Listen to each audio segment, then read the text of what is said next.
Hey, it's Ty here from Hollywood, and welcome to the next mentor interview. And this is the most appropriate of all mentor interviews because this is my first mentor. I happened to catch him when he was in Hollywood. He's usually in Virginia on a farm, the furthest thing from Hollywood.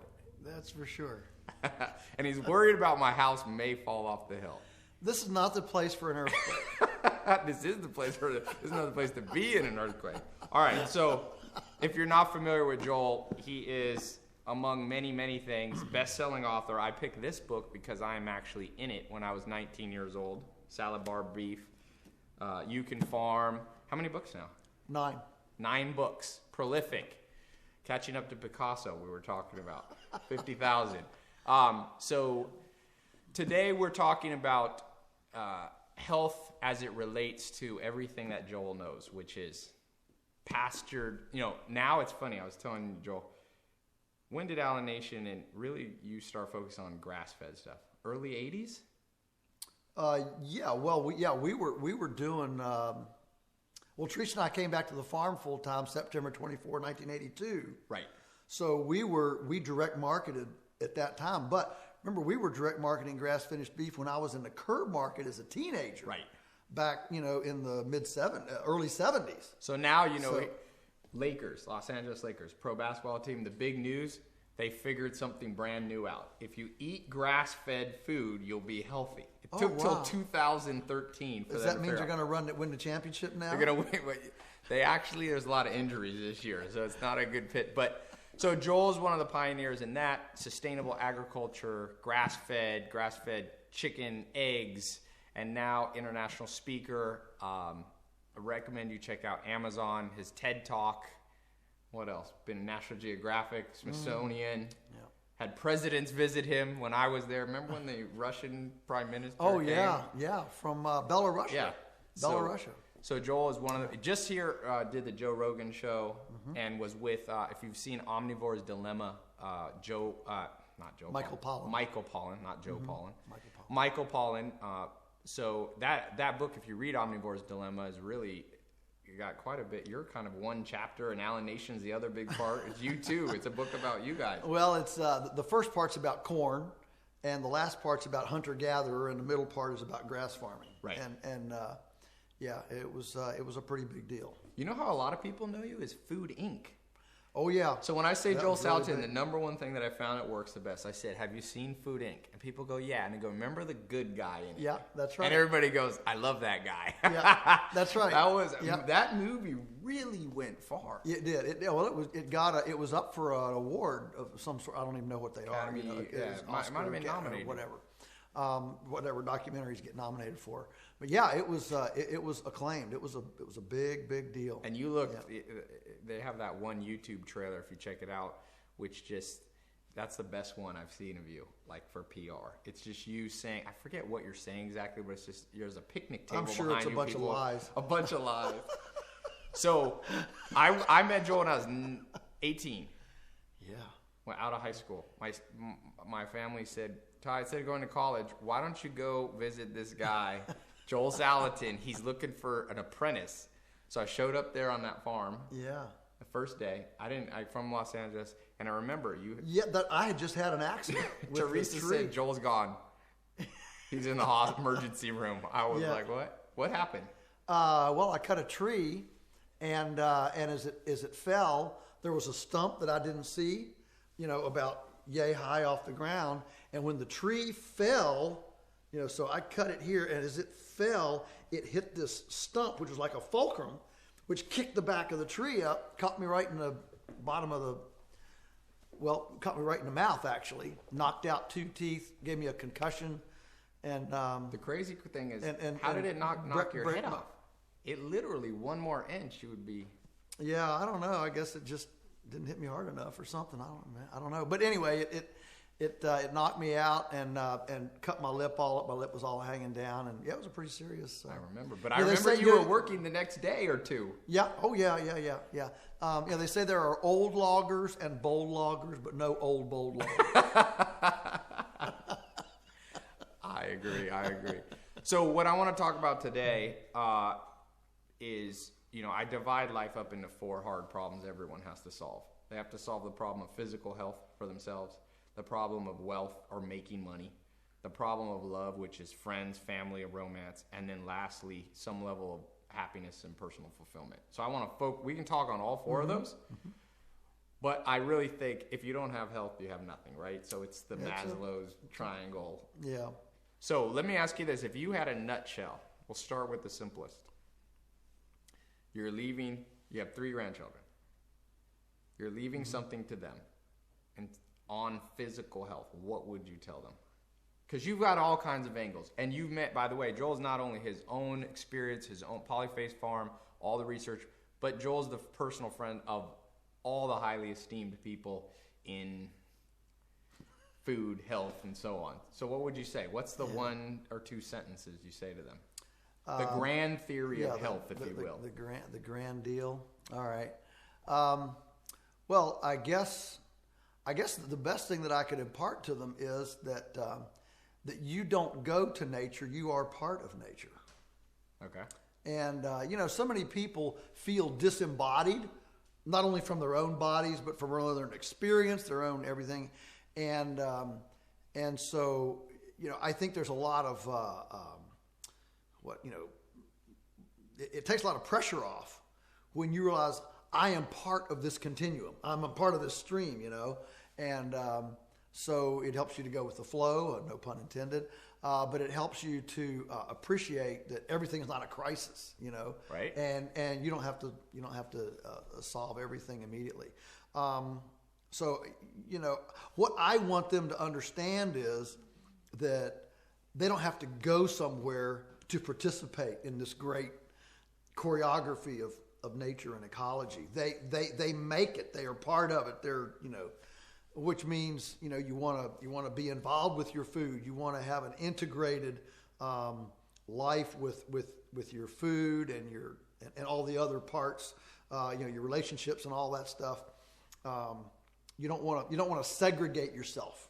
Right. From all that stuff. Compartmentalize. Yeah, compartmentalize. Life. Yeah. You don't want to fragment. You want to just appreciate and just enjoy the privilege and honor of being a part of this, this continuum. And so many people want to pull back. Right. Oh, what plan a meal? Do something that's not in a microwave box. Right. all this, and what all that is separation. It's right. all separating. And so if I can get people to embrace a participatory mentality to the flow of their ecological thread, so food is part of life. Yeah. It's not something you do just to get to the next No. And see, in the U.S., we don't have a food culture here. Right. One of the reasons the French, are all thin is because when you have a royalty, one of the ways that you show that you're, sophisticated is that you don't have to eat very much. Right. Because you know where your next meal is coming from. Right. The Native Americans, they were known for binging. Right. Why? Because, if I had a buffalo today, I might not get one for another week. Right. And so, when they had it to eat, they would eat up to 10 pounds in a day and just, eat. So we're more like the Native Americans. Exactly. And the early, Jamestown, our history as early Americans is, these colonists, I'm not sure where our next meal is coming from. And we are a nation founded in peasants, peasant nomads looking for a better life. Right. Okay. And so, in France, the question is, how did it taste? Right. In America, it's, did you get enough to eat? Right. So a little shift changes everything. A little shift changes everything. Right. And so that's still, in our, our genes, our, great-great-grandparents, it still affects us today. Yeah. And, that's what we were talking about earlier, this we environmental mismatch. It's like our bodies aren't built to do the things that we have now, to have racks of food at Walmart, unlimited to eat. And it's so fast, like you said, it's segregated. You can literally grab a Pop-Tart, put it in, eat it, boom, move through your life. Yeah, our ability to innovate, to innovate food away from its naturalness. That's not a word, but you know what I'm saying. Is that capacity to innovate food beyond its foodness? Yeah. Is a lot faster than our internal 3 trillion members beings inside of us can adapt to the innovation that we've brought to them. And so, you know, we can in a laboratory in a day, we can concoct something. Why they might not be able to adapt to it for I read 1,000 years.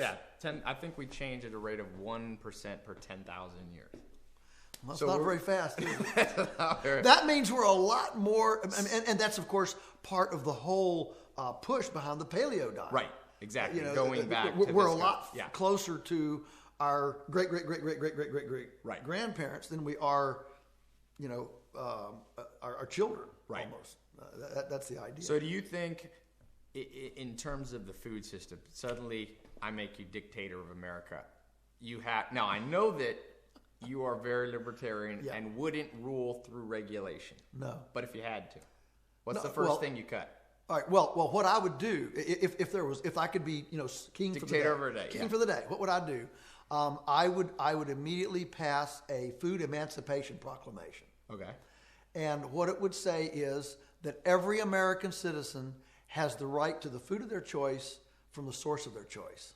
Okay. So raw milk. Absolutely. And it would be legal for food to enter commerce among consenting adults. Right. I'm choosing my words carefully. Right. Consenting adults who are voluntarily making a decision. I mean, so there's more freedom now in America for pornography than there is for food. There's more freedom for Pop-Tarts. Yeah. Mountain Dew. Or marijuana. Even. Absolutely. Yeah, you can. I mean, you know, the orthodoxy of our time is that, you know, you can feed your kids all the Mountain Dew, Coca-Cola, Count Chocolate, Cheerios, and, you know, whatever. I don't even know the names of these breakfast cereals. You don't want to know. Captain Crunch. Captain Crunch. And that's perfectly safe, but compost-grown tomatoes, backyard chickens, and raw milk are hazardous substances. And somewhere along the line, we have to allow the natives, the natives who say, you know what, instead of leeches, I'm going to try herbal medicine. Right. You know, instead of that complicated cabin, I'm going to live in a portable house with buffalo skins. Right. You know, what's wrong with that? What is it about us that makes us unable? And by the way, Joel likes, since I was young, Teresa, his wife, is a little more conservative. She likes traditional houses. Joel has always wanted to have a composted toilet in the middle of the. Yeah. I mean, I think a composting house is really cool. You know. I got to tell you, I was in Norway. I'm going in Oslo, the main city. Uh-huh. I'm going to the ski thing in the subway. They're all sawed house roofs in the middle of. It's normal. Built in to keep warm. There's grass growing on the roof. Right. In the biggest, richest part, the richest parts of Norway. Well, no stigma. I mean, it's like the chic thing. No, I said, what are those? And they're like, oh, those are sod houses. Everybody, it's just normal. Wow, that's cool. All right. Well, anyway, the thing is, if we don't preserve, here's the thing: if we don't preserve an ability for what we would call the lunatic fringe, right, to exercise their innovative decision-making ability, right, we preclude ourselves, not to mention our children, but we preclude ourselves from answers, from experimentation. Right.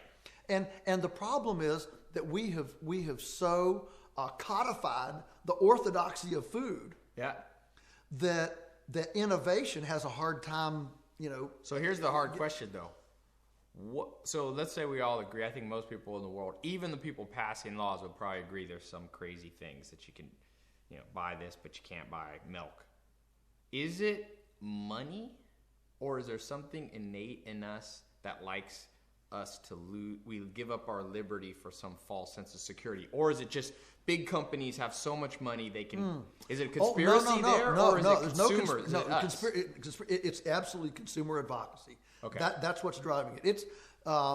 It's not. Now what happens is So we're losing our freedom because we're giving it up, and we're actively giving it up. Actively giving it up because people are so disconnected from food. They're fearful of food. Right. You know, we fear what we don't know, right? Right. And so, I mean, we get calls from our customers. If I thaw your chicken out in the sink, will it get salmonella? Right. You know, as if the salmonella fairies will, come over and right. go. We know. I mean, collectively as a culture, we now actually know more about the Kardashians than we do the meal we're about to eat. Yeah. Well, that's for sure. And what's tragic is we're more interested in it. Right. You know. So the point is that people fear what they don't know. We don't know food, and so people ask for security from the government, assuming they're the experts. And of course, we've created a generation that is acclimated through institutional education in a lot of ways to assume that when the credentialed expert says his thing, that's the gospel. We have professional ministers, we have professional teachers, we have professional we buy experts, and so we assume that these government officials they know best, and so let's. Is it biggest you think in the meat industry, dairy industry? I mean, vegetables it's a little bit easier to buy vegetables. It's a lot easier to because obviously vegetables. a little bit less contamination. Well, they don't have to be any processed. Right. I mean, you can go pull a carrot.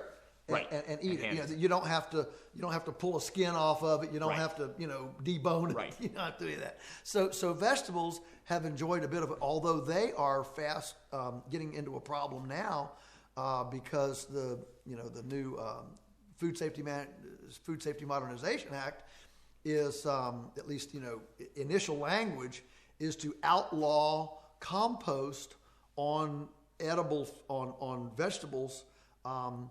9 months before you pick it. Wow. So you basically have to put it on in the fall before. Yeah, so basically it's shutting down, compost fertilization for vegetables. You think you think that the threat to some minor amount of, there's fecal, there's no threat.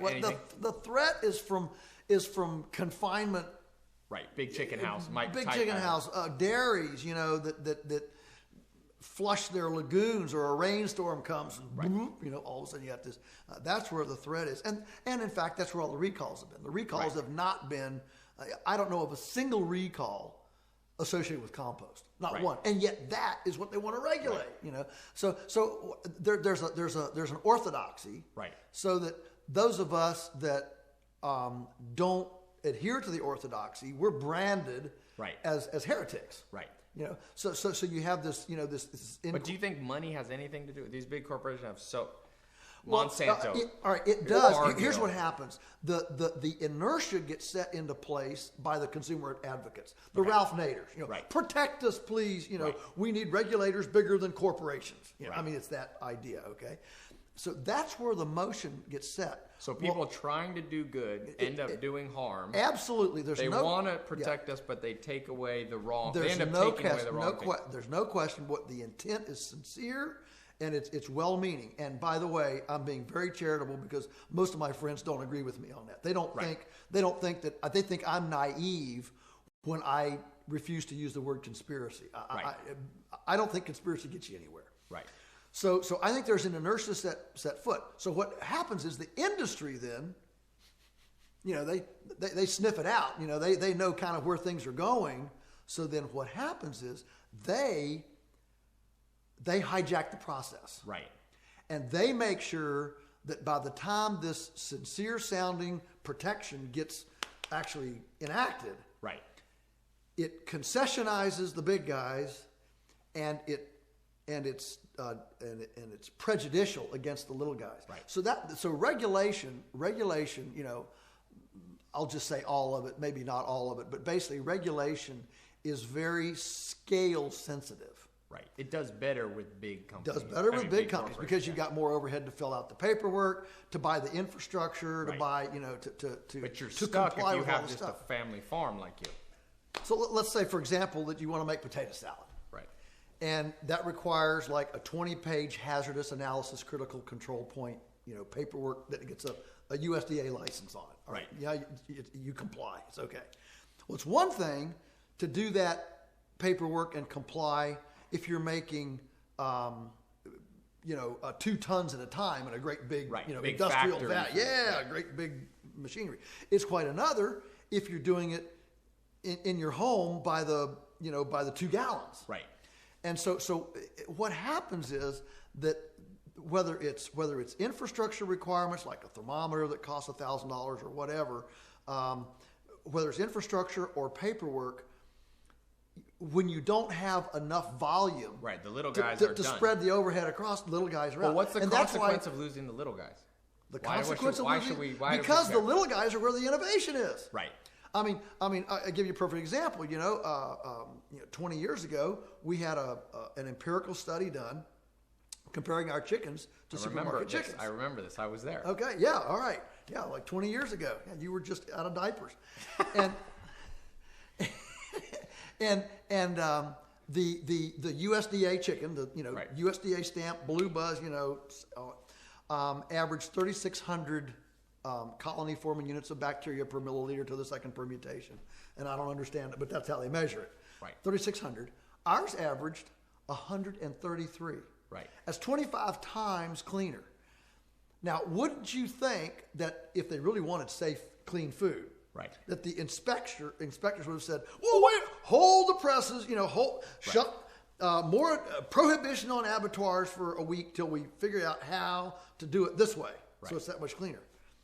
Well, no, that wasn't what had to be done. I mean, they said, "Well, that's not all we're interested in." I said, "Well, what else are you interested in? I mean, if it's clean, it's clean." I said, "Well, how many bathrooms do you have? How many changing lockers do you have? How many lumens are the light bulbs in your light bulbs? We only butcher in the day. We don't run at night. What happens? This is where you used to process the chickens. Yeah, process Right. the chickens. Yeah, On yeah. the farm, right on the farm. On the farm, yeah.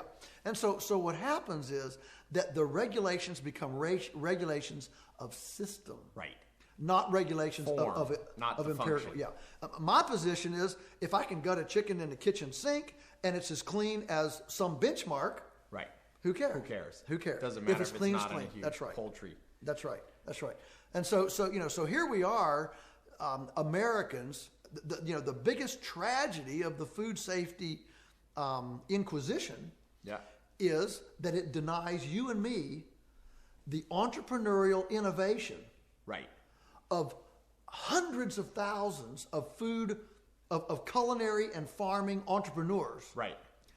who desperately want to start their own little businesses, service their neighborhoods, service their communities, and they can't access it. And on top of that, so you lose the entrepreneurial, lose the local. What about the effect on just the health of people? Well, absolutely. What happens when you're just Yeah. eating mass-produced chicken versus a chicken from your neighbor? Yeah, well, I mean, according to Centers for Disease Control, 5,000 Americans die every year from, pathogen food. Right. Most of that is chicken, but there are other things. And of course, the highest recall rate is mesclun mix, industrial lettuces. Huh. That's the number one. Actually, leafy greens are like 95% of all food pathogens. Salmonella? All meat, yep. Is that because of the water on it? Or fecal stuff? Mainly, it's because it's so tender. It's such a growing medium for bacteria. Right. And so it's so easy for bacteria to grow on. Right. It's such a perfect. And so when you take something that's supposed to be eaten, clipped in your little patio garden and Right. eaten, And eaten in an a hour couple later, hours, yeah. right? And you take that and you refrigerate it and you hold it for a week. Right. You have all this time for things to. So if you things don't to have grow. little farms that can service their neighbors, you get into issues of just the loss of nutrients and increase of bacteria of shipping. That's just right. shipping alone is a problem. The logistics of the transportation and the warehousing alone account for massive wastes in our food system. For the first time in human history, we're now throwing away 50% of the human edible food produced in the world. Wow. Never gets eaten. 50%. Wow. That number's never been like that before. 50%. And a lot of it is due to the long chain of custody. Right. between field and So if we forest. shorten that, we cut the shorten that- middlemen out. Exactly. Shorten the custody. You know where you're getting your food. If somebody's not good, you stop going to him. That's right. Or That's her. right. Yeah. Versus you don't. If you buy bad meat at Ralph's, Yeah. who are you going to stop going to? That food's amalgamated from that Right. ground beef. Well, comes the from, average fast food hamburger is supposedly has pieces of 1,200 animals in it. Wow. Yeah. How do you trace that down? Right. When you get it from us, it's from one animal. They do one at a time. Right. You know? Now, the naysayers, of course, always look at me after I've done this. You know, they say, "But every farmer's not as clean as you. What are you going to do about dirty farmers? You know, and dirty and all this." And you know, my answer to that is, well, you know, as if the current system is clean as the wind-driven snow. But secondly, well, I don't think that farmers who are kind of out here vulnerable on their own are going to try to pull fast ones like the industry does. Right. And we Because don't. they can't hide it. No, in 1,200 McDonald's burger, 1,200 cows. One farmer knows he can get away with it because it's so diluted. And we don't have a bevy of Philadelphia attorneys on retainer to protect us from a bunch of mad customers. We're out there, you know, just hanging ourselves out to dry. So here's the thing: innovation. The only way to have innovation is to have a ragged edge of development that has some risk. that has some risk, that fosters risk. Right now, I really think that if you and I could you know, buy and trade together without a bureaucrat getting in between us, I really think people would eat better. We'd have less sickness. Local food prices would drop.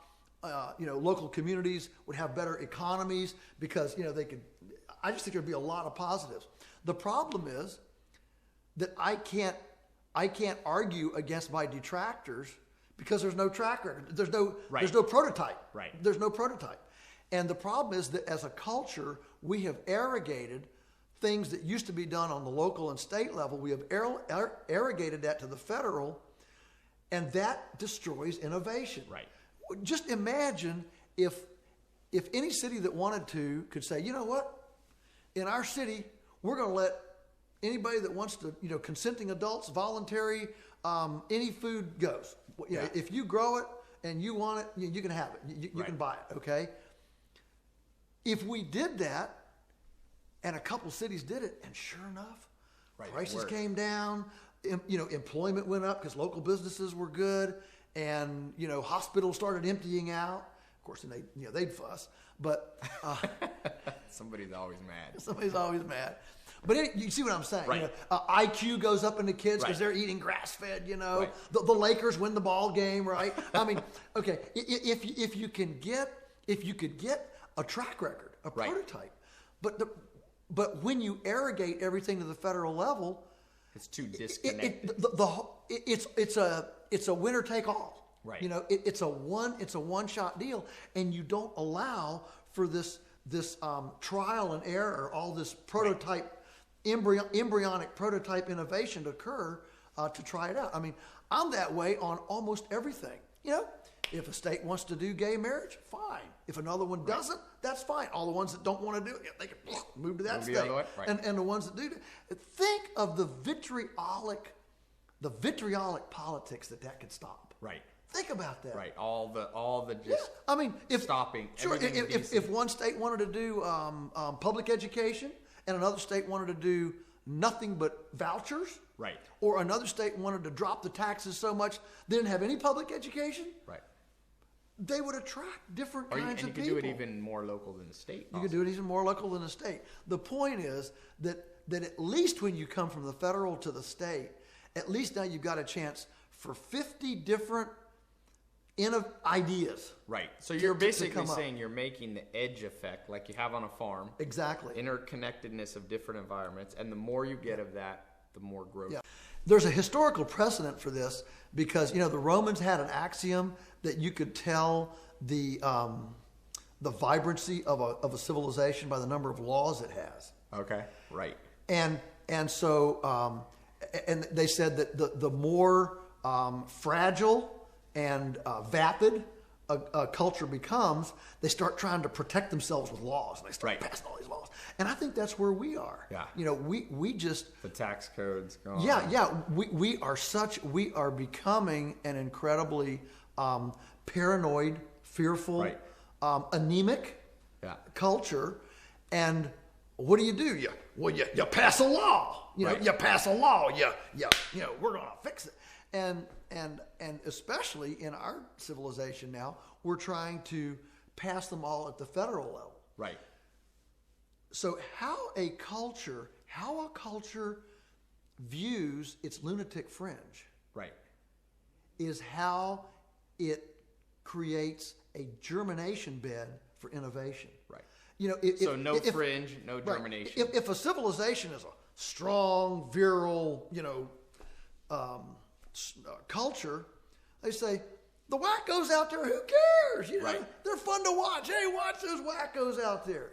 Because that's where all the innovation comes from. It's when a culture becomes, fearful and scared and anemic and timid. That's when they can't abide a lunatic fringe. So would that also be solved? I just wrote an article. I feel that the American dream has gone down as the amount of people who are entrepreneurs growing up in that. Entrepreneurs have more courage. I mean, Absolutely. that's the necessary. Absolutely. So as people grow up and their father and their father's father and mother's mother, nobody was an entrepreneur, you get into this kind of fear mentality. You're looking to protect what you have without thought of, like you said, if you're virile, you don't care. That's right. You're looking for security. Right. I mean, if you're virile, I'll jump off that wall, you know.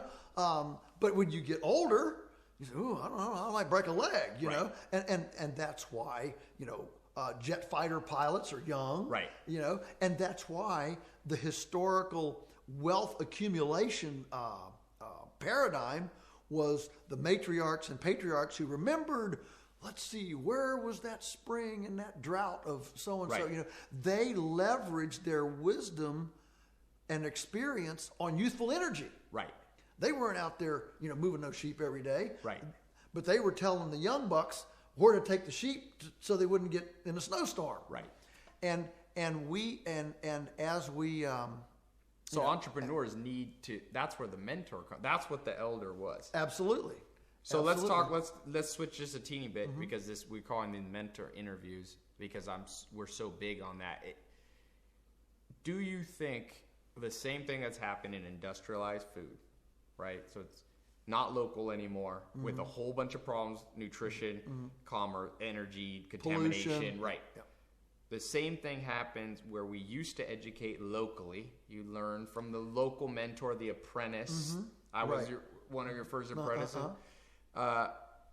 That's gone, and now we've institutionalized it. And with that has come the similar type of problems as we have in food. Oh, absolutely. And what we have now are people wanting security rather than making a name for themselves. Right. And that's a tragedy.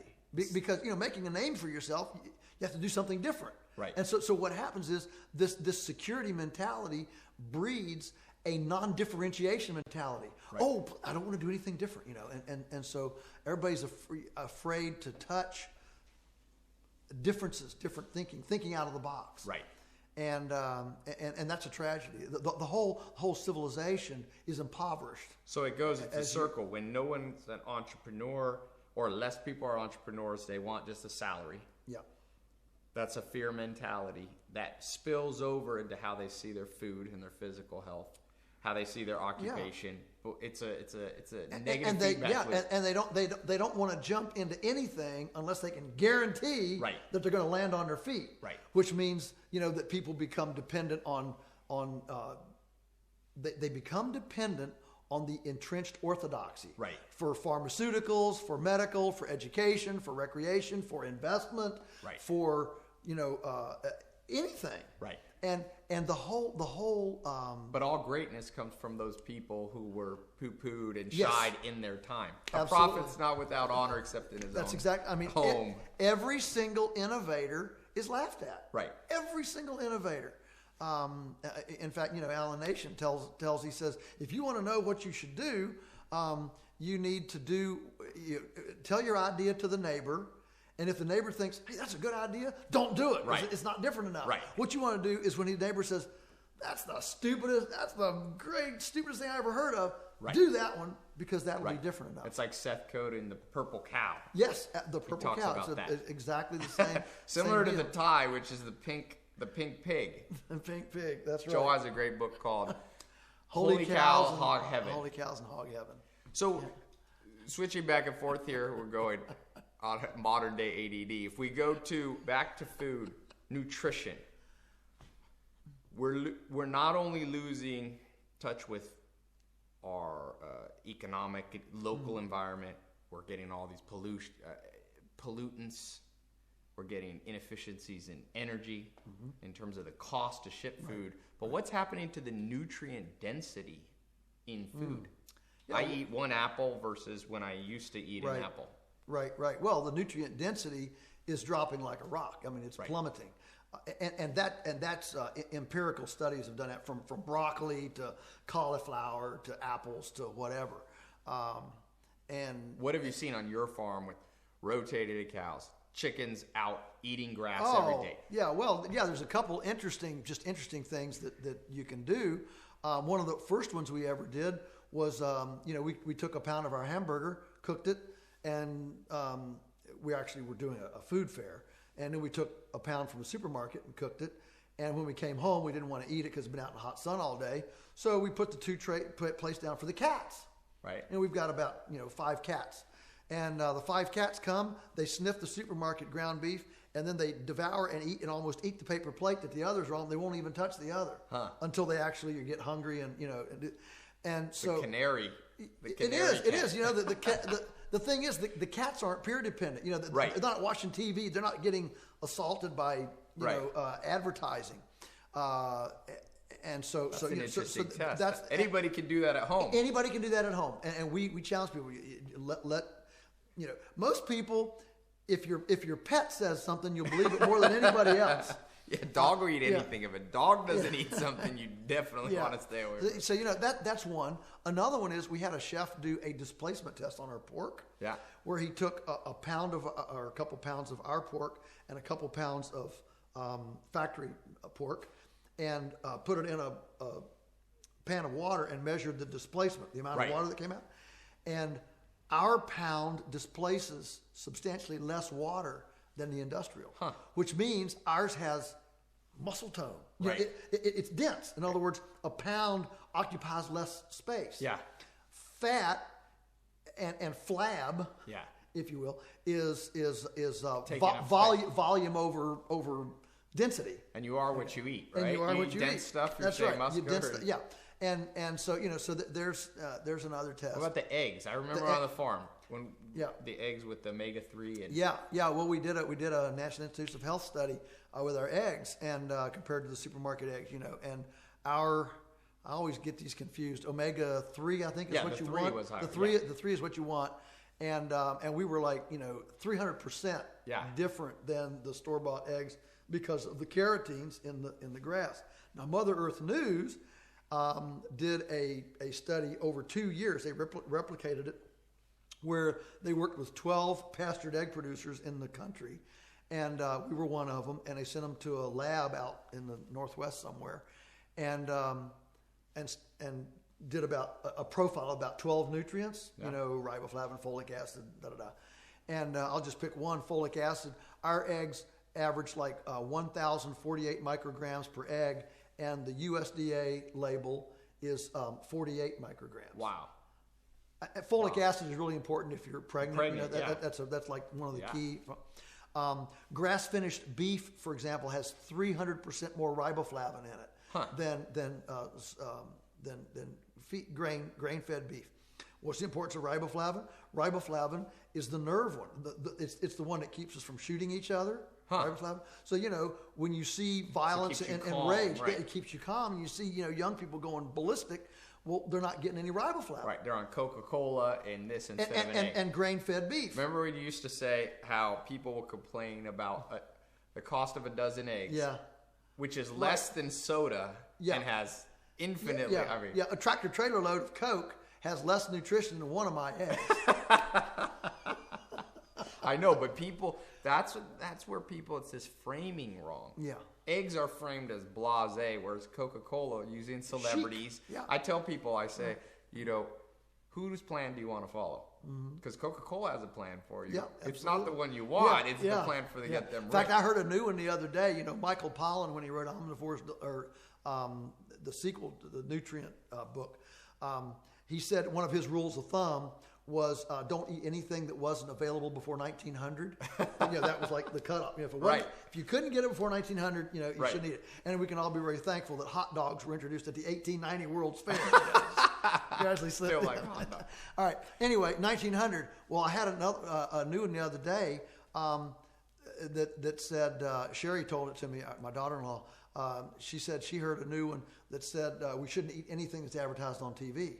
Right. If it's advertised on TV, right. that means it's so industrial and corporatized and unpronounceable and whatever. Broccoli's never advertised. No. Dr. Agus, I read a book, he said, in this Book a Day Club thing, and he said, if they have to promise a health benefit, there's probably a problem with the food. Don't eat anything that's fat, low fat, like all that. Right. They're covering something. Yeah. Good food, you don't say broccoli. It doesn't have to say healthy on it. We know it. Right. So, but we got to make it taste good enough. That's the hard part. And the thing is, grass-fed eggs taste infinitely better. They do. It's a win-win situation. It's absolutely, yeah. He won't eat anything. Doesn't have any appetite. They get our eggs, and the guy eats, the kid eats suddenly, 6 eggs a morning. Right. Why? Your body's craving that. Your body knows what it needs. It's craving that. So, you just need to get out of the processed stuff, get out of the center of the, don't go to the supermarket and find your source. Find a local source Find a local source. And every single area in this country now has excellent integrity food producers around it, many of whom are like... Started with you. But many of whom are just 20 customers away from the tipping point where they can leave their town job and be on the farm full time. 20 customers, that's all it takes, but they're not good marketers, so I encourage, food buyers, consumers, the urban sector, take it upon yourself to come in as a helper, a team player of these guys. This is not adversarial. This is team. All right. And turn off the TV, go take your entertainment, and this is a good place to say this in Hollywood, take your entertainment money and time and go find your food treasures. And you'll be a lot better off in the long run. And when you make that relationship, then you can take your extra time and spend it on entertainment. One thing I remember you saying too along this whole line of thinking is that so many studies you hear on vegetarian, let's say, is better than eating meat or this, that. I remember you used to say, but what egg did you test? An egg is not an egg is not an egg. Right. So do eggs cause high cholesterol, or do certain kind of eggs, Yeah. What do you think in terms, because there's vegan, vegetarian is so big now. Oh yeah, it's huge. Well, the reason that all historical diets were founded on either seafood or herbivores was because those were the only two things, either seafood or herbivores. Those are the only two things, nutrient-dense foods that could be grown without tillage. Right. Just grass, pasture. Yeah. Right. Or in the case of the ocean, eating what's around. Until very recent days, tillage was expensive. Right. You had to walk behind an ox all day.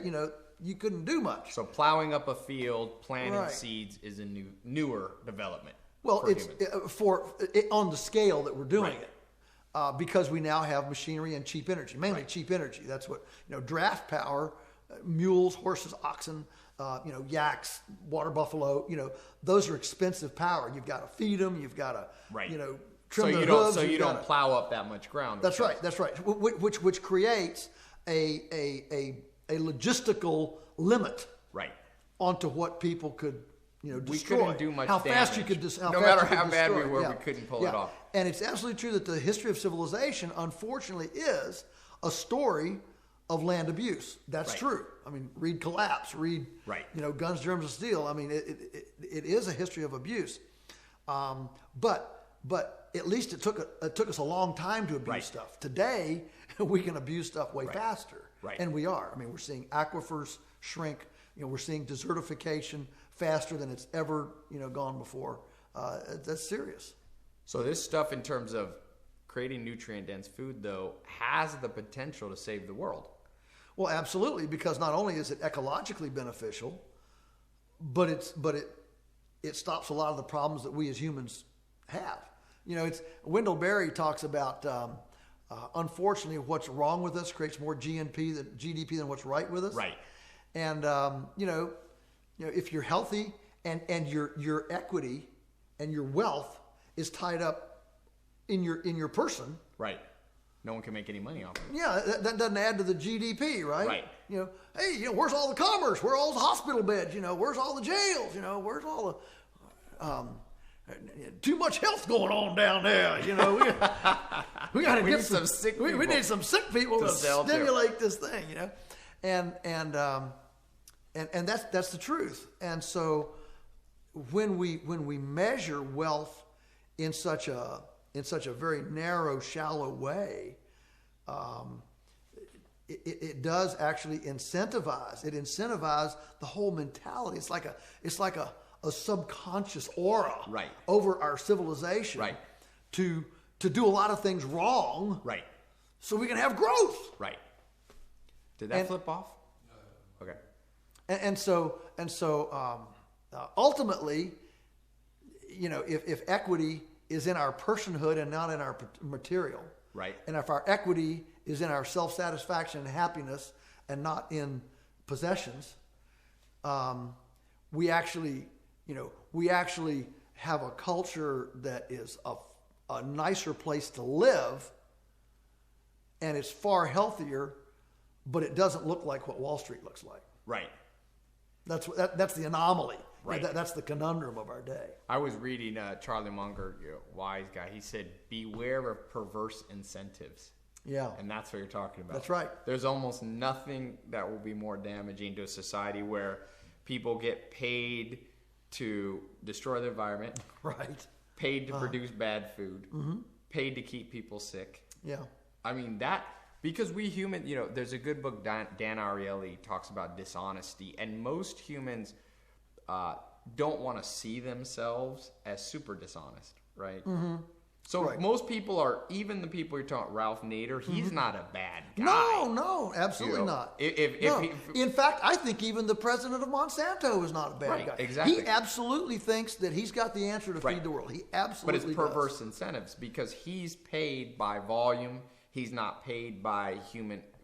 You're looking at it. Can my food make people healthier? Yeah, and there's no accounting. There's no accountability for the damage that he Right. does. And the accountability, I mean, for example, genetically modified organisms, the great accountability there is that it is completely, it's taking our marginalization of property rights, Right. Of you can own your stuff. Right. In other words, my fist ends at your nose. That's Right. the ultimate. That's the ultimate. That's the ultimate property right. Right. It's a perverse view that says my owned beings, my promiscuous owned beings. Right. The seeds that. Yeah, I'm Monsanto going to is- disseminate them indiscriminately Yeah. into the environment. And you know what? If that fist hits your nose, if my bull tramples your flower bed, you get to pay me a Right. royalty for the privilege of my bull coming over and trampling your flower bed. So if a It's farmer has perverse. the seeds go from his Yeah. GMO farm to a non-GMO farm, this GMO guy has really nothing he can do about it. And on Right. top of that, he can be penalized for He can be something he penalized. didn't even want to participate in. Yeah. Whereas if our district attorneys in this country, the first time that happened, Right. if they had taken the perpetrator Right. of that life form, that being, to court for trespass violation. Right. So you're talking about Monsanto Yeah. being taken to court for their GMO seeds treading on other farms. For their yeah, because I mean they own them, right? Right. I mean they own them, and so they need to be liable for the for the trespass violations that they're perpetrating on society. And to me, that is a far superior view to the GMO issue than labeling, because labeling is not only regulatory, and of course a lot of people want to outlaw GMOs, right? But I don't want to outlaw that, because then it's like you're outlawing research, you're outlawing innovation. Right. Well, you don't want to outlaw innovation. What you want to do is just put an ethical, moral framework around it. And as long as your research, your innovation can adhere to rules, normal trespass rules, to the Magna Carta, then we're okay. Yeah. And to me, that's a much more nobler way to look at it. Right. Than saying, oh, a pox on that we should outlaw that innovation. No emancipation through regulation, right? Yeah, that's right. That's right. That is, it's funny. In the modern world, that thought that regulating your way to freedom isn't the answer is almost beyond people's ability. It is. Yeah. It's like, I really think you could come to an auditorium full of people and talk about healthy food and family farmers dying off and all this, and people understand it. But when you get to the concept of how to fix it, and you say it's not going to be a top-down government thing, people have a hard time with that. You're exactly right. That's where the disconnect comes, because the entire healthy food movement, let's be honest, the healthy food movement grew out of the environmental movement, which grew out of the nature movement, Aldo Leopold, John Muir, Audubon, which grew out of the romantic poets, Bysshe, Shelley, Keats, nothing beautiful as a tree, which ultimately, was quasi, animism, paganism, God is everywhere, he's in that bush, he's in that tree. And so it grew out of all that, and that whole mentality views it views the government as a benign, helpful hand in pushing society where it ought to go, rather than having faith in the individual components of the society via the marketplace to make informed decisions. How do you create good decision making? You create good decision making by making people liable for their bad decisions. But we don't want that. We want to take that away. Because we want security. And so we get security, and then who comes in and co-ops the security is people with an agenda that may not have our best interests at heart. So that's the. So let me throw a curveball at you, but not a curveball. So that we see this problem. To me, it seems, and this is my hypothesis, I could be wrong, is that what you're saying is you have to change how people think, right? At a very rudimentary level. If we perceive fear and regulation as a solution to the fear, we're always going to head down the wrong path. So how can we learn better things from better people? And this is where the mentoring comes in. What you're doing with the apprenticeship. I think I was the first one. You were the first formal one. We've had 100. I mean, now that we're doing interns, you've had 100, and then how many interns have you had? Well, no. Apprentices, we've had about 40. And interns, we've had about 40. And you said to get into your internship and apprenticeship now is easier to get into Harvard. Yeah, this fall we're going to take 11 this year, and this last fall when we had our letters of inquiry, we had 540 queries. Wow. And you took 11. And we had 270 fill out the application. So there was a 50% fall off rate between query and filling out the application. They saw the questions. I want nothing of those people. But still, but even the people who actually filled out the application, it was 270 down to roughly 10. So that's a pretty. What was the idea back when you first started? Because I know alternative education. That's what I'm interested in. That's what you're interested in. What was the idea as opposed to a formal classroom? Yeah, well, the idea was immersion. Learn by immersion. And we never viewed the program as a way to get cheap labor. If that's your goal, forget it. Right, because it's one step forward, 10 steps backwards. Exactly. They break more than they There's no fix. end to the creativity of people to mess up something that works. So and we love our interns, our apprentices to death. But education's expensive, you know? Right. So they're learning it on our dime. Right. And so our whole goal in the program was, you know, go thou and do likewise. Right. Now, our initial goal was to actually, you know, germinate farmers, you know, young Right. farmers that would go out. That's no longer our goal. Right. I mean, it's down the path some. Right now, we aren't. You know, we like to see that, but right now we're simply looking for the best and brightest young people that are interested. They're in going to this. change the world. Yeah. Because it's so. You have let's say if someone has a choice, they're thinking about going to college, or they've already gone to college, or thinking of going back. I mean, there's obviously people learn a little bit there. What's the overriding reason to do immersion versus classroom? Oh well, there's a lot of reasons. I mean, one is that it's more real. Right. I mean, it's visceral. It's not cerebral academic. It's visceral. I mean, I had a guy, for example, from Virginia Tech. He was an animal science major, and he came and he spent 3 days with us or something. He said, I learned more in 3 days than a year at Virginia Tech. He said, now, I can give you the Latin names of all the bones in the skeleton of the horse. Right. But nobody ever told me how to manage the horse so that it built soil in the ground. You know? Right. I mean, that's the thing. So the You have horses now? No. Okay. I was gonna say I know they're not your favorite. Not now. Horses and goats. It'll be a cold day in hell Yeah. when I say well, that. we've got ducks and lambs. I got ducks and lambs. And lambs. a dog. That was a And big dog, one. yeah, and dog. And this spring we're going to have a donkey. Really? A guard Protecting donkey. Yep, on guard one of donkey. the farms. Mm-hmm. Yeah, we're going to try it out at home around the eggmobiles. Right. So. But for your own life, would you say? I'm very intrigued by keeping a list of people you didn't think would have a mentor that had Einstein had a mentor in math. You know, people you wouldn't expect. Was your mentor your father?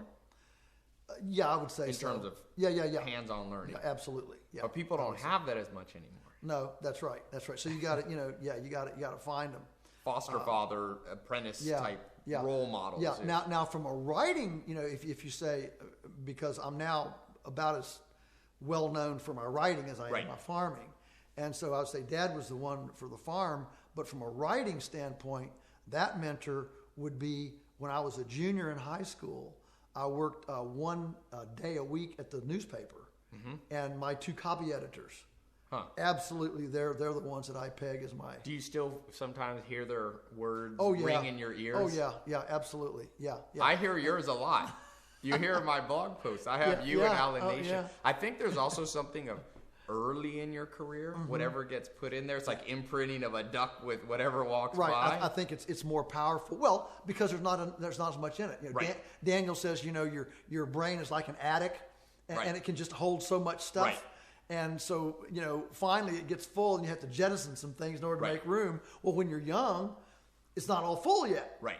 And so that stuff has it's more organized and visible. Your brain seals up around 25. That's why it's hard to learn language. It's a physical sealing, where all of a sudden you're basically nature saying by 25, you better have the tools in there to live because now it's doing time. Wow. Younger, you can learn. 1 year old. I didn't know that. Jim Rohn says, how many languages can you teach your child?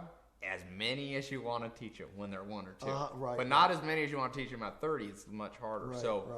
So yeah, your mental capacity becomes less elastic. Well, but it's a shift. We're adapted then. At that point, you need to be living. Yeah. Well, you don't want to be sitting in a room. You don't want to be sitting learning languages. Now it's your time to conquer. Yeah, that's why you need to learn what you want to do early. Right. And that's why the Millionaire Next Door talks about all these guys started when they were like 18, 19 into their trade. And you started at what age? Yeah, well, I mean, I started at 10 with my chickens, but I was even in college. Summers I was on the farm. Right. Other people went and got jobs. I came home and did the farm all through college. So September 24, 1982, I was when I left the outside and came to the farm full time, I would have been 25. Yeah.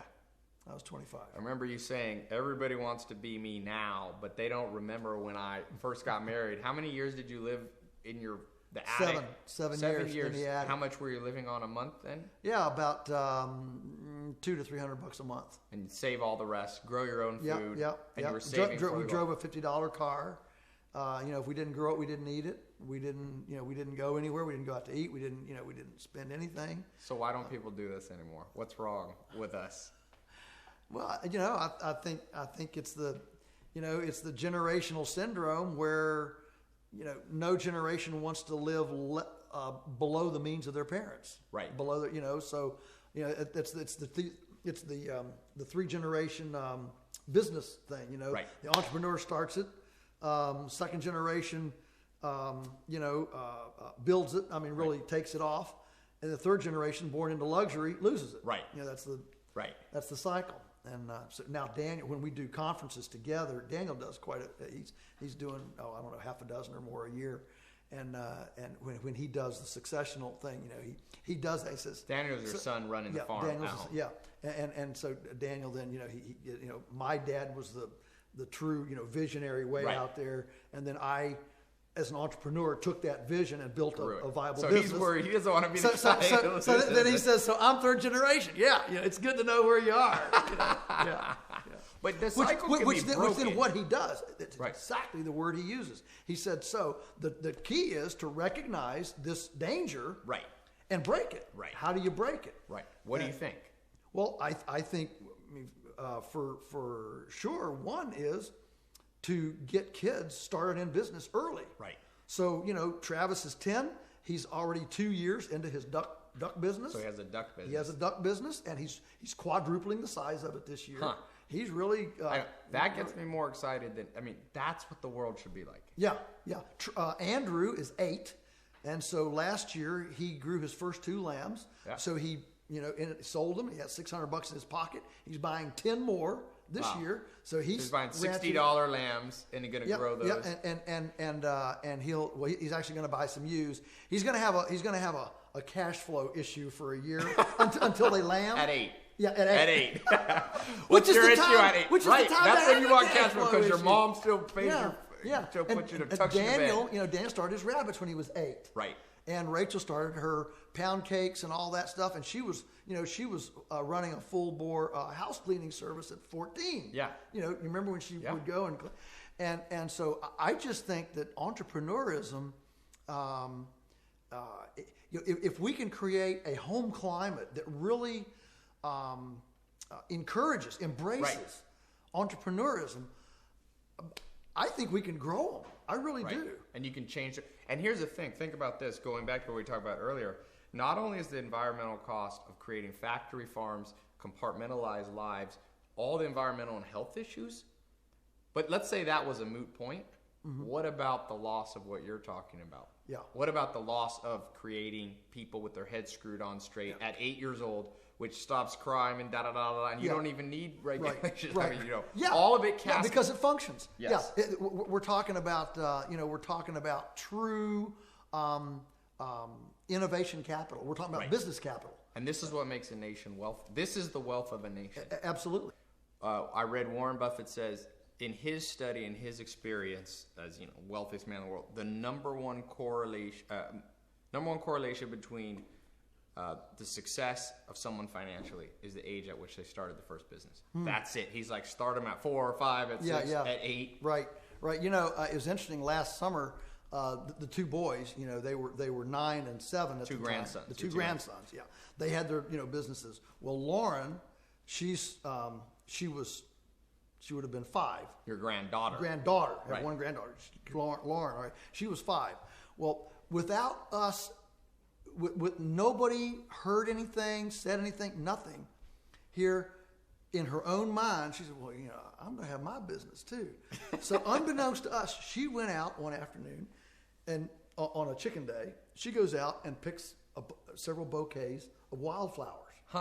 Goes in, the first guy walks in the door, she walks up to him, she says, I'm selling these flowers for $1, and they make a really nice gift for your wife. But if you don't have a wife, I'm sure there's a lady that you know that would really like them. I mean, it was like, you're not telling me no, man. Right. And it was hysterical. At 5, she caught the business savvy of her brothers, and not to be outdone. She just jumped in. So it's a peer pressure that you want. It's a very, very positive peer pressure. And so what we're doing with the farm now is rather than having employees, we're creating memorandums of understanding so that young people, anybody that wants to come and build a business there that fits with what we do, that's complementary, we want to welcome them, and they decide what they're going to do and how they're going to get paid. Yeah. And they develop their own, what we call fiefdom. Right. Everybody needs a fiefdom. Their own kingdom. Their own kingdom. Universe. Everybody needs a fiefdom. And so when you ask, what can you do to stimulate that? Children businesses is one, but the main thing is it needs to be a business that's separate from mom and dad's thing. Right. It needs to be the business that when somebody comes and says, hey, I hear you're doing this. That mom and dad quickly say, oh, that's not my business. It's it's Amy's, it's John's, and they get to take the visitor around and say, here's what I'm doing. It's that self-actualization, that understanding of who I am. So let's say somebody's missed out on that. So many people now have, don't have good environment. They didn't have a good grandfather or father like you. What do you say to somebody who's 18 to 25, or someone who's 30 to 40, or even 50, and they're realizing, Alan Nation wrote me an interesting email. He wrote me back. He said, the lucky ones get it right the first time. But if you didn't get it right the first time, I remember you used to say, you have to build forgiveness into the land. There has to be some redemption possible. Maybe it's not as good as if you had pulled it off at 5. Where is that? How can we make up for it when we haven't done it right? Both health-wise, entrepreneurial-wise, and how we see. What do we do? Right. Well, I think that's where you start with Stephen Covey's 7 Habits of Highly Successful People, and you say, well, what is under my control? What can I do? And you can certainly begin to eat better today. Right. You can do that. And there's a neat thing. I was down at an entrepreneurial conference, it was a cottage business conference in Alabama, and I was one of the speakers. And one of the other speakers, he's a 25-year-old. I don't know if he was a millionaire, but anyway, he's doing very, very well. And homeschooled, he started up in these little businesses when he was 10, and developed up. And he had developed this idea. He said he drew on a board. He drew 3 circles, that intersected. That all 3 of them intersected. One of them was what you're good at. Okay. One of them is what you love. The other one is what you know. Right. And when you identify what you're good at, what you know, and what you love, where they intersect, that's your sweet spot. Right. And so one of the secrets to leveraging your talents and gifts, indeed your the love of your soul, is to identify where that sweet spot is. Right. Identify where it is. And so, for example, one of the examples he used was, so some people come to it late in life, because the room was full of 40-year-old people who were burned out of their Dilbert cubicle, desperate to do something, but they haven't been trained this way. They haven't been encouraged, and they're scared to death. So one of the things he said was, whatever you've been doing for your career, I bet you're good at it. Right. So don't jump ship. Right. Yes. Leverage what you know. And a lot of people jump ship because they think that they think they misdiagnose the problem. That's exactly right. Yeah. That's exactly right. They should be doing what they're doing, but maybe for somebody else. Yeah. Or for themselves. Or for themselves. Right. Just do a different wrinkle. Yes. And I thought that was really astute. And that circle of what you know slides down the entire continuum of life. Right. And let me throw one fourth one in there that I've recently been, as I read Peter Drucker, the famous business guy, he says, most of us think we know what we're good at, but most of us are wrong. So he says use something called feedback analysis, instead of going, what am I strong at, because we can misdiagnose ourselves. What have people constantly given us feedback on is another thing. I was talking to a guy. You mean like saying, I like you're good at this. Yeah, you have a good sense of direction. People who didn't know, not your mom or your friends, but this outside. Right. You have a good smile. You're a good talker. Maybe then you're a marketer. You know what I mean? Right, so right. you take. I think that you can add in that fourth intersection what you've done and what you love and so on, but also the feedback from the world that hey, because ultimately you get paid by other people. Right.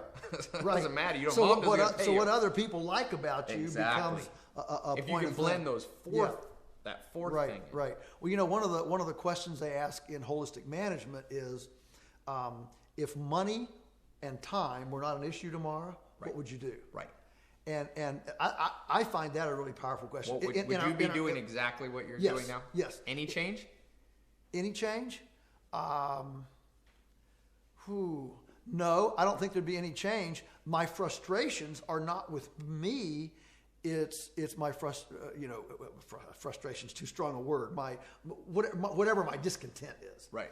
It's not so much with me. It's just impatience with where I want to go.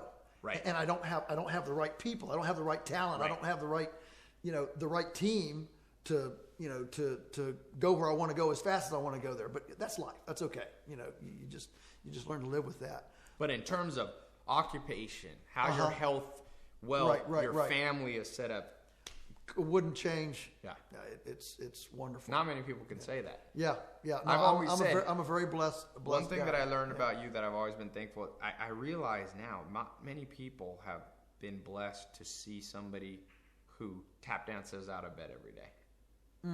And you have that energy, which only comes from being able to answer that question exactly like you just answered. Right. If there's any hesitancy and maybe I wish I would, that kills it. And there's only a handful of people that do that. But imagine a nation where half the people had it instead of 0.1111, 0.001. Right. But the actuarials for the number of people who are the lunatic fringe, the early adopters, and then the followers. Yeah. I mean, how hard and fast is that? I mean, what you're asking, I'm not trying to argue, but I'm just saying what you're asking seems like you're trying to change that the lunatic fringe is like 1% to 3%. Right. Early adopters are like 3% to 10%, and then everybody else is a follower. But I think that you could be excited to follow Bob, Susie. Yeah. That people aren't excited. So I do agree that there's temperaments, and I actually think that if you look at the whole structure of the world, how you'd want it to be, you'd want some people on a 1 to 10 to be extremely risky, but you need, like Teresa, your wife, is sometimes brings you down grounded. to earth. Yeah, she's grounded. Yeah, right. But yet, if we ask Teresa this question, looking back, have you done what I think she'd answer like you. I think she would too. Yeah, I think she's very. So I think that's a style difference, and I think there's room for lots of style differences. Yeah, that's a good point. Yeah. Well, just to give you an example of practical outworking, there might be people seeing this that fiefdoms and memorandums of understanding. What's he talking about? So I'll give you an example. Like this last fall, one of our apprentices, Jonathan, wanted to stay with us. And he's real mechanical. He's real, he'd rather weld than eat. And he said, I want to stay. I said, well, okay, so how are you going to earn a living? See, I don't feel compelled to provide a job. Right. All I'm doing is a germination tray. Right. Now, you got to decide where you're going to grow, okay? He said, well, I've been thinking,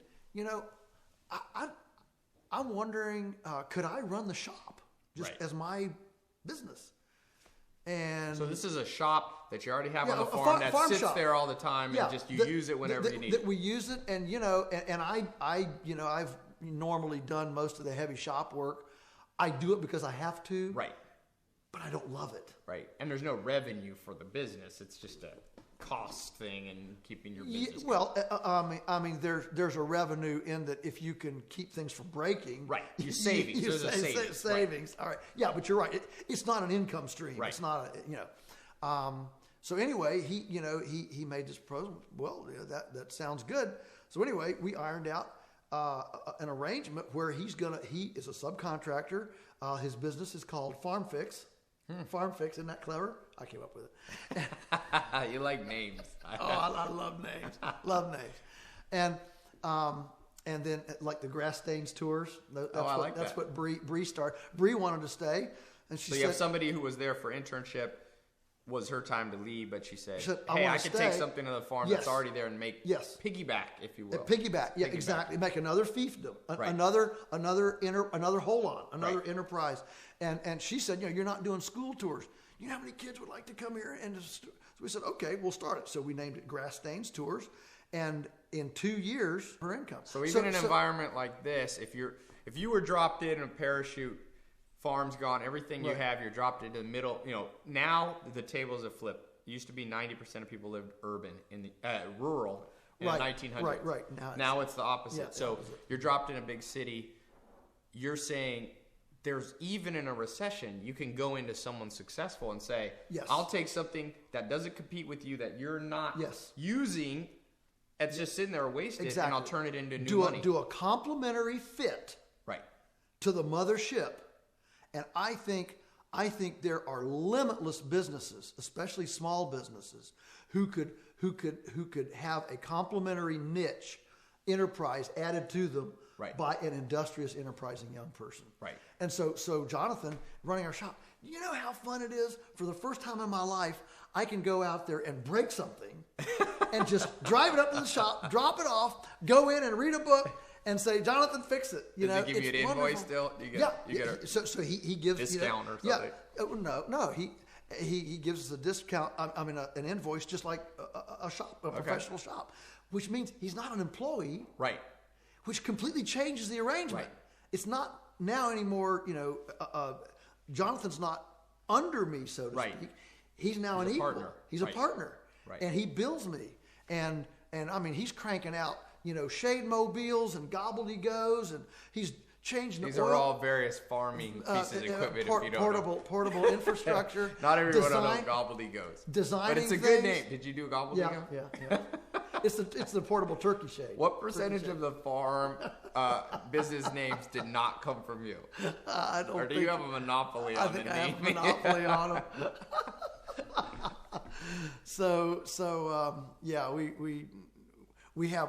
We have this wonderful stuff. We've got the gardens. Okay. There's an example of where Daniel doesn't like the garden. Right. I love the garden. I come from the old school. I want to walk out the back door and be nested in abundance. Okay. Right. But I'm traveling. I can't do the garden. When Teresa and I first got married, we had a wonderful big garden. I loved it. But now it's how do you get the garden? So starting 4 years ago and now continuing this year. We've had 2 so far, and now we've got our third gardener. She's she's just graduated from homeschool. She's just turning 18, and she's taking over the gardens as her fiefdom. Right.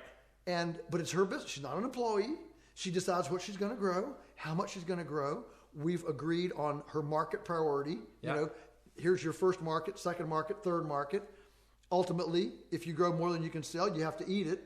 Yeah. So she's taking shared risk. We're not risking, but we're guaranteeing her a market. If you need an intern, we get you labor. Need a tractor front end loader, it's right here. So she's got this built-in market, land, labor situation to germinate her own fiefdom. So it's a it's taking it. So also would you say then when you're older, you tend to have more land, more position. Mm-hmm. You bring in someone young to partner and inject the energy that you may be losing. Exactly. And for me, I don't think there's a single farm in the world that is fully developed. Right.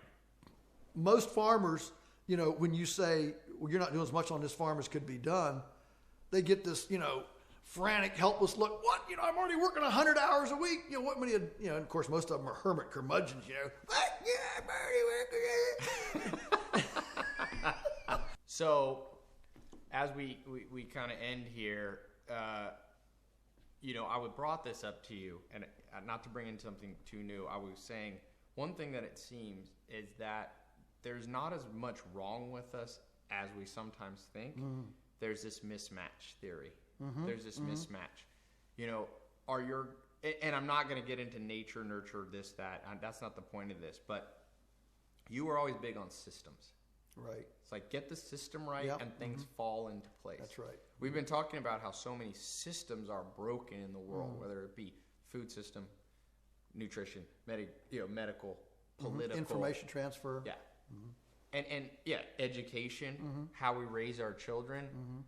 What about, do you see light at the end of the tunnel enough to give you hope as you travel around the world? Well, to tell you the truth, I don't dwell on that very much. I'm again, Stephen Covey. Stay within your sphere of influence. Right. And so I guess where I am is I just feel like I'm glad people like you are taking on these great, great big problems, because to me the world's way too big for me. You're probably taking it on bigger than me, I would say. What I'm saying is, some of these big policy things, and there are a lot of things that I really don't know what the right thing to do is. There are issues like immigration issues. I don't have an answer to those things. So what I've found is that I'm going to stay within my sphere of influence and expertise. Right. And so I'm going to talk to people who want to hear me. Right. I'm not going to fret about the ones who don't. Right. And I'm going to be happy in that, in that sphere. And as far as, what the world does and where it's going, it's not on my shoulders anyway. Right. And, and I'm not a prophet, and I don't have a clue, whether it's going to get worse or better in our lifetime or what. I don't know all those things, but I know that I'm supposed to be faithful to dispense, what I know and what I believe, what I'm passionate about, and that's really all I'm responsible for, is how do I message my passion to encourage and inspire, and you know what? And the people that don't want to hear it won't hear it. Right. And it's okay. Right. It's okay. Can't teach a pig to fly. No, it can't be done, and it makes the pig unhappy too. So. It bothers the pig, right? It bothers the pig. So if you're going out there, people listening, and we're talking about a lot of stuff, some practical, some, ethereal.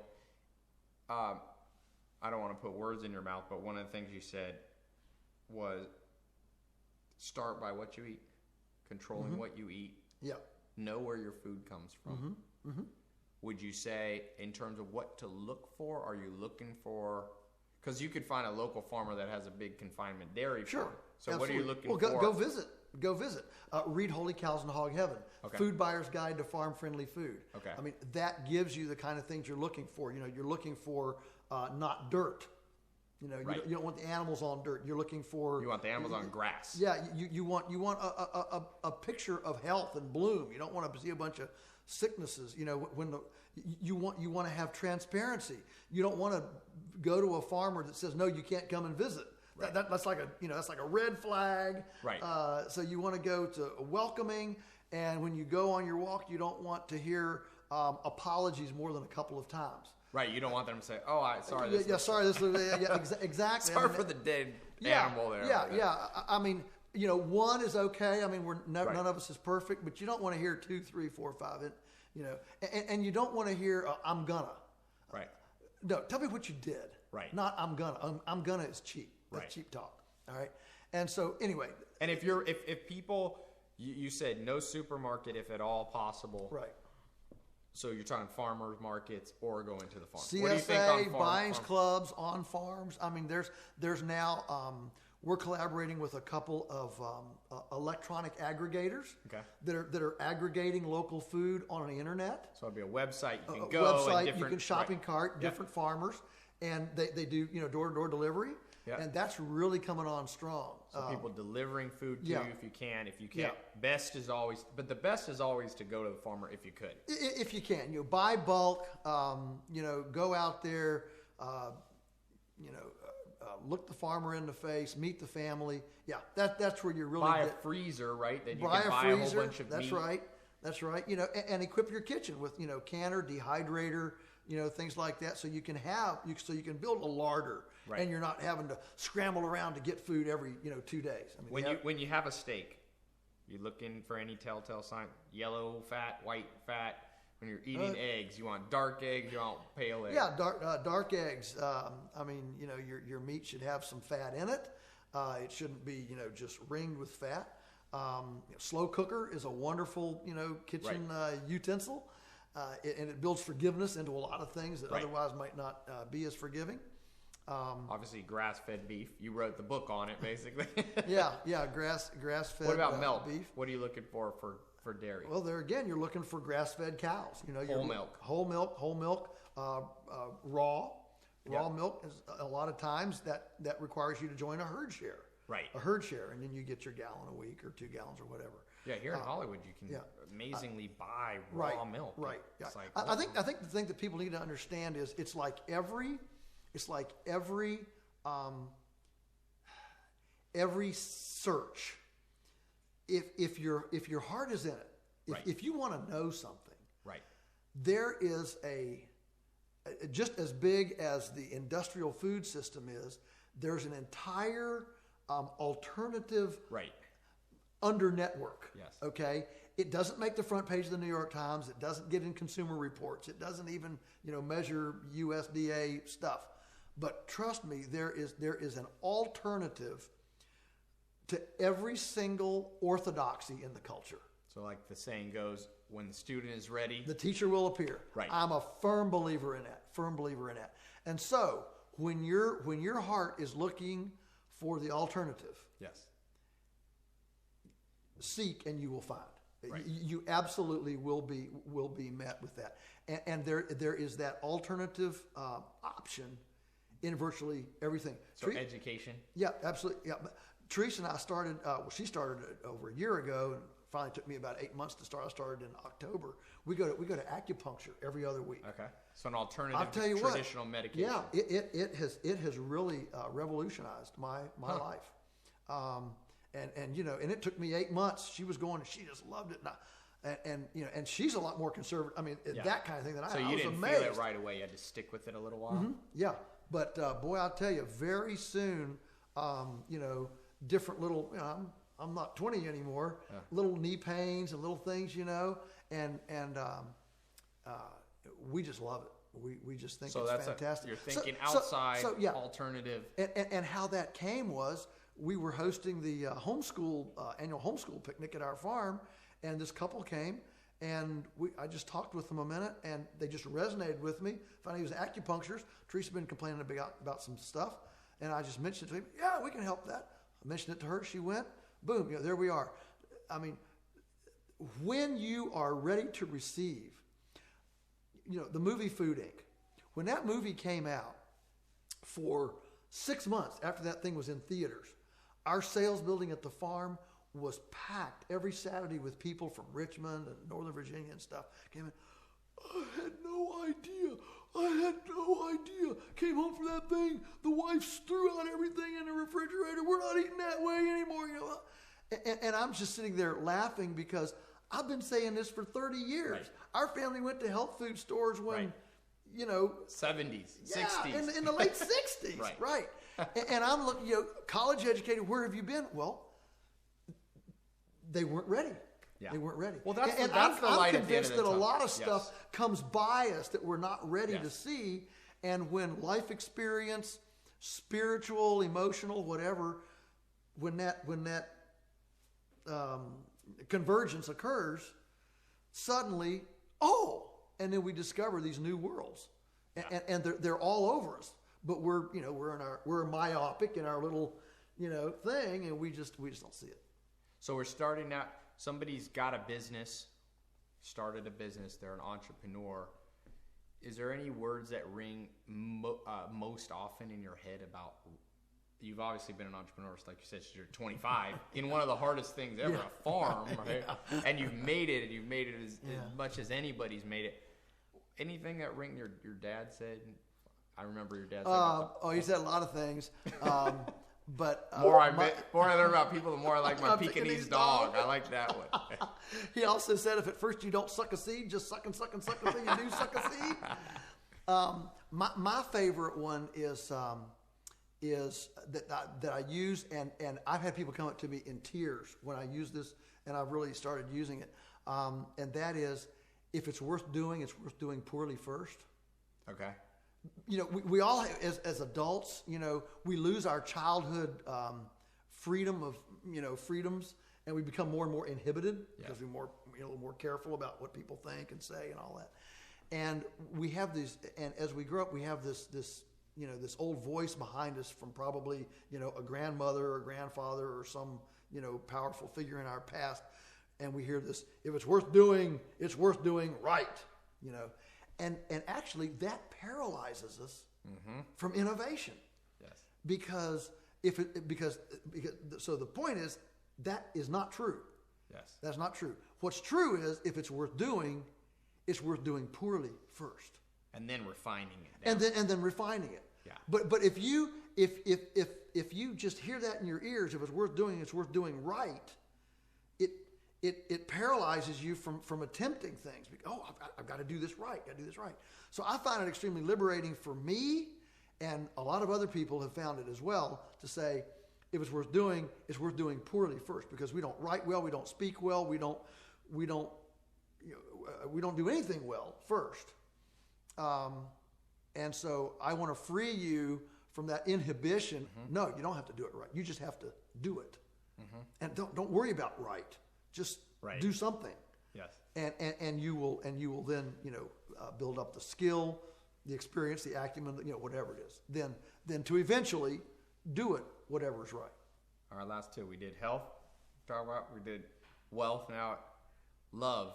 What do you think people are missing? And I'm not just talking about romantic love, but I'm talking about friends, family.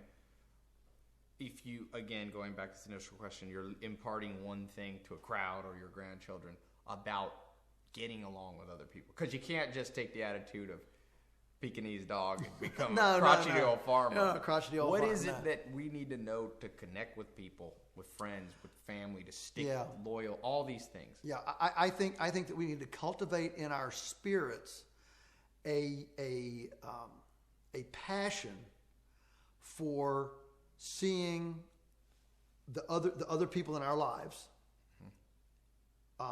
succeed, get where they want to be.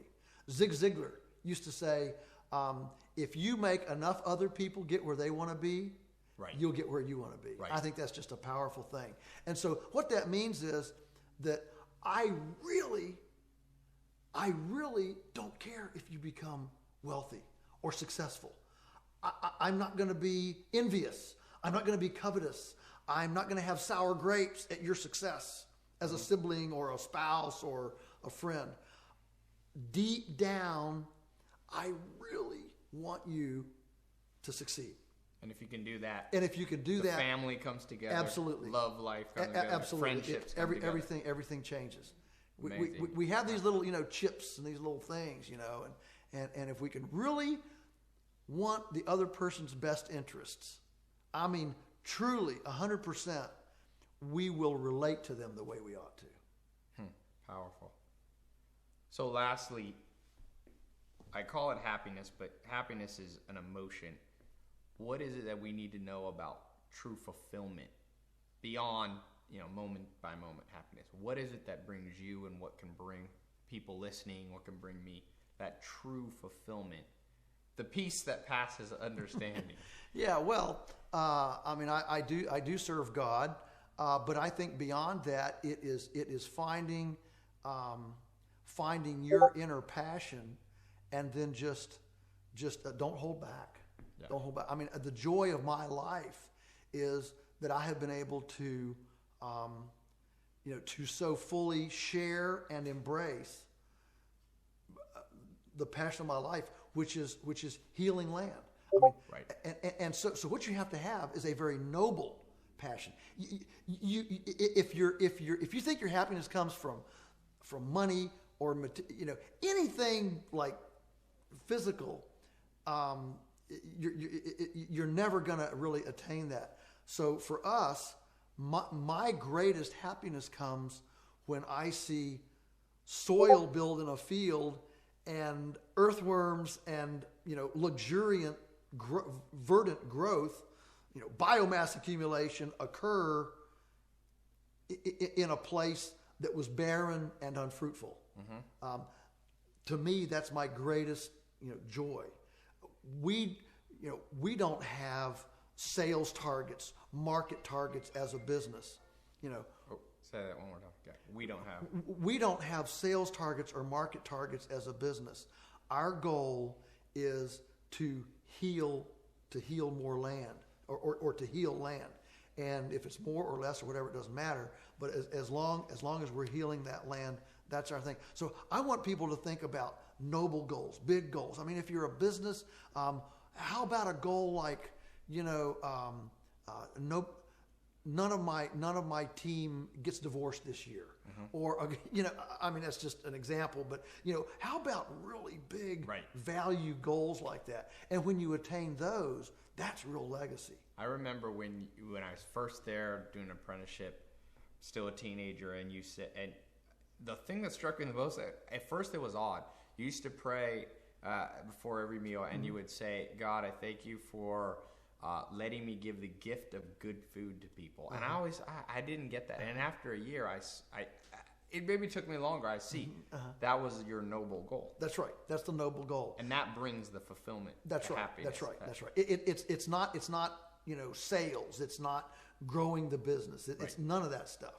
None of that stuff is noble enough to ignite the greatest fantasy of your life. It just doesn't. It's not deep enough. And also, noble probably makes you able. It's why you have 500 people apply for 11 spots, and it's why something that's very hard for most people. Your son lives on the farm and takes over from you, and your grandchildren are taking. That's also the dream. And I saw something you would love, a YouTube video of 110 or so year old Filipino woman, and she was holding her great granddaughter, and the reporter said, "What does it feel like?" And she goes, "It feels like heaven." That's the noble, and it's like what you have. That's the true happiness. Yeah. So when Teresa and I were first married, we said, "What do we want?" And we decided what we want is we want to grow old where the only arguments on the farm are the grandkids arguing over who gets to spend the day with grandma and grandpa. and that's another principle of Stephen Covey. You have to start with the end in view. Right. And so that was our end. And so how do you make that happen? Well, you create a climate that means somebody wants to stay. Right. That means you have to meet the emotional, economic, spiritual, mental, health, all these areas that you're describing to attract somebody to be there.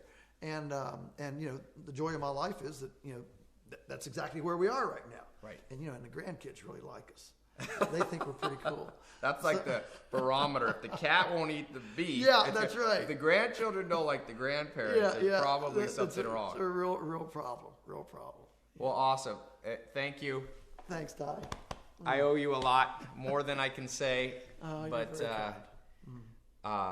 for those of you listening, I recommend Joel's books are amazing. They will expand your mind. Look at the stuff on YouTube. There's all kinds of YouTube stuff. If you can catch him speaking, great speaker. Usually, but almost always gets a standing ovation. Yeah, that's the standard. That's the standard. Yeah. But I can honestly say I've met a lot of people, and Joel occupies a unique place in the world right now. I think 100 years from now, Joel will be remembered as one of the important people of our time. So. That's pretty big. I do. I tell people that. Wow. What book will be out next? I'm working on a book now. Okay. And names. We need to hear a few names. The name is The Pigness of Pigs, Does God Care? Okay. And it's what it is. It's environmental ethics for the religious right. 34% of Americans identify with the religious right, but they are the ones that carry the banner, if you will, of conquistador, right? Rape and pillage and whatever, the Crusades. I mean, the whole deal, right? And so what and of course I am one. Right. So I can write a challenging book. Right. You're a Christian, but you're not necessarily saying because I'm a Christian, I don't necessarily identify with everything. That's right. That's right. If I find something wrong, wrong is wrong. Exactly. So and I'm in this really unique position that I grew up in this very conservative Christian home that we consistently had dope smokers and hippies. Right. So in the farm and the food, we always had these marijuana guys. I mean, I'm serious. Yeah. I'm not making this up. Like true Californians. Yeah. When I was a kid, as a teen growing up, that's what we went to. And so those folks made fun of our friends at church, and our friends at church made fun of those folks. And I didn't realize, how odd that was until later in life. Right. And the older I get, the more I'm realizing the tension between these. And I'm saying, and I'm seeing a glimmer of hope in that group from the homeschool movement, embracing creation stewardship. That's where it's coming from, I think. And so I'm looking at this saying, man, if I can fan that flame and bring this, that would be a huge block of earth stewardship to bring to the table. And it would be very exciting. When's that going to be out? I would hope it would be out, mid 2015. Joel's prolific too. I remember you write some of your books fast. Yeah. Maybe not quite as fast as Picasso did art, but pretty darn fast. Yeah.